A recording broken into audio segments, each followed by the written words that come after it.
to Minimalist Monday edition of Optimal Living Daily, episode 227, A Simple Declutter Habit, Leave No Trace, by Babauta of Zen Habits.net, and I'm Justin Malik. Welcome back to another edition of OLD, which stands for Optimal Living Daily.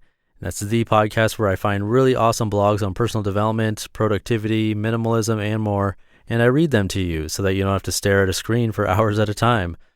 And I have a short or minimal post for you today, but before we get into it, if you'd like to show your support for this cause, something I've been mentioning for the last couple of days is to please check out my brother's new podcast, Optimal Health Daily. I just launched it last week, and it's a spin-off of this show. It's the same premise of reading blogs to you, but it's focused on health, wellness, and fitness, including nutrition and more. And in addition to him reading blogs to you, he's going to be answering your questions, which is awesome. I'm really excited about that. He's definitely qualified to do it. You can hear his story and his credentials in episode 1. So if you have a question, just visit oldpodcast.com to submit it for free. Or if not, simply subscribing to his show and checking it out would be a huge compliment to both of us. So please, again, check out Optimal Health Daily when you have a moment. We're both super excited to bring you more amazing blogs to hear on the go. And with that, let's start optimizing your life. A Simple Declutter Habit, Leave No Trace, by Babauta of Zen Habits.net. Quote, when you do something, you should burn yourself completely like a good bonfire, leaving no trace of yourself. Shunryu Suzuki. Zen master Suzuki Roshi spoke about the idea of leaving no trace, doing something with complete presence, and then moving on to the next thing without holding on to previous activities. His wonderful advice for doing any activity was to do things with, quote, a simple, clear mind, unquote. One way to apply this is with a simple decluttering habit. Clean up your mess when you're done. This is a more literal way to, quote-unquote, leave no trace. Not exactly what Suzuki Roshi was talking about, as he meant that we should leave no trace in our minds, but still a very useful practice. For me, this means simply putting things away and cleaning up a bit when I'm done with a task. Wash my dish and clean the table and counters after I've eaten. Put my clothes in the hamper, or hang them up if they're still clean, after I've showered. Put away materials that I've used after I do a work task. Make my bed after I wake up. In practice, this means you have to be mindful of what you're doing and conscious that you are moving from one task to another. Most of us rush from one thing to the next without thinking about the transition.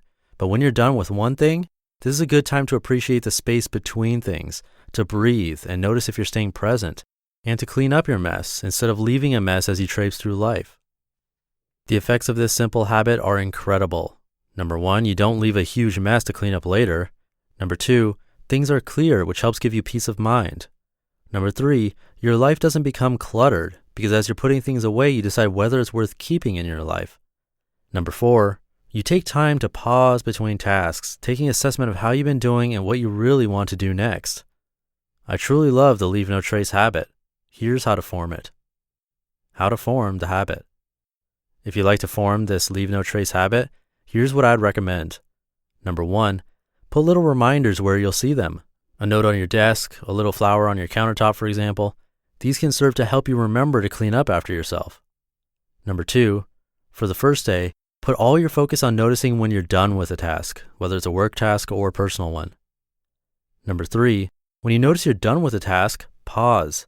Take an assessment of how you're doing with the task, whether you were mindful during the task, and what your intention is for the next task. Number 4, wrap up your previous activity by cleaning up after yourself. This might mean putting things away, wiping things down, or just filing away a document and crossing a task off your to-do list. Number 5, breathe and smile. You'll forget often, probably, and that's normal and completely fine. Just try to remember as often as possible, perhaps setting phone or computer reminders, or putting up more physical reminders so you don't forget. Eventually, you'll start remembering more after a few days.